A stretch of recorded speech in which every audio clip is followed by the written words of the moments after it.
सलगर वस्ती परिसरात विना परवाना 118 झाडे तोडल्याप्रकरणी सोलापूर महानगरपालिकेने जागा मालकांवर तब्बल 1,22,00,000 रुपयांचा दंड ठोठावत मोठी कारवाई केली आहे। सलगर वस्ती परिसरात परवानगीशिवाय 118 झाडे तोडल्याप्रकरणी सोलापूर महानगरपालिकेने मोठी कारवाई करत जागा मालक राजेंद्र हजारे आणि शिवानंद पाटील यांच्यावर एकूण 1,22,00,000 रुपयांचा दंड ठोठावला आहे। महापालिका आयुक्त डॉक्टर सचिन ओंबासे यांच्या आदेशानुसार महापालिका आणि वन विभागाने संयुक्तपणे ही कारवाई केली। आपल्याकडे साधारणतः सलगरवाडी जो भाग आहे त्याच्यामध्ये साधारणतः जवळजवळ 118 वृक्षाचे आणि बऱ्यापैकी 5 ते 10 वर्ष वयोगटातले आणि काही वृक्ष त्यापेक्षा जास्त वयोगटाचे वृक्ष जे होते त्याची विना परमिशन तोड झाल्याचं आढळून आलं होतं।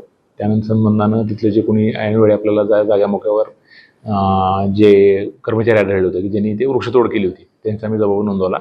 आमची जी कमिटी आहे वृक्ष प्राधिकरण समिती, त्याच्यानंतर त्यांनी जे काही जबाब नोंदवला त्याच्या अनुषंगानं त्यांचे संबंधित त्यांनी जागा मालकांचं नाव घेतलं आणि त्यानंतर संबंधित जागा मालकांना सुद्धा आम्ही त्यांचं म्हणणं मांडण्याची संधी दिली।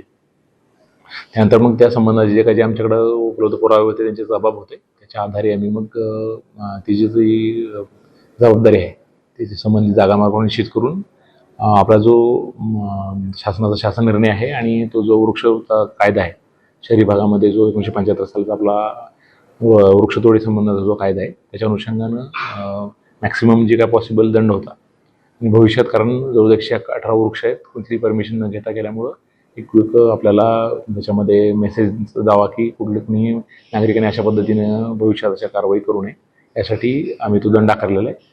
त्याच्यासोबतच साधारणतः 4 लाखाचं एक व्हॅल्युएशन वन विभागाने दिलेलं होतं। असं दोन्ही एकत्र मिळून आणि 1,18,00,000 आहे ते 118 वृक्षांसाठी जे काही मॅक्सिमम दंड होता तो आकारलेला आहे आणि 4 लाखाचा दंड आहे तो वन विभागाने जे कॅल्क्युलेट करून आम्हाला दिलं त्या दोन्हीचा आम्ही दंड आहे तो त्या संबंधित जे जागा मालक आहेत त्यांना आकारले आहे। यापूर्वी या प्रकरणी पोलिसात गुन्हा दाखल करण्यात आला होता। त्यानंतर संबंधितांना नोटीस देऊन सुनावणी घेतल्यानंतर दंडाची कारवाई करण्यात आली। महापालिकेने संबंधितांना 15 दिवसांच्या आत दंडाची रक्कम भरण्याचे निर्देश दिले आहेत। निर्धारित मुदतीत दंड न भरल्यास संबंधित जागेच्या 7-12 उतार्यावर बोजा नोंदविण्यात येईल असा इशाराही प्रशासनाने दिला आहे।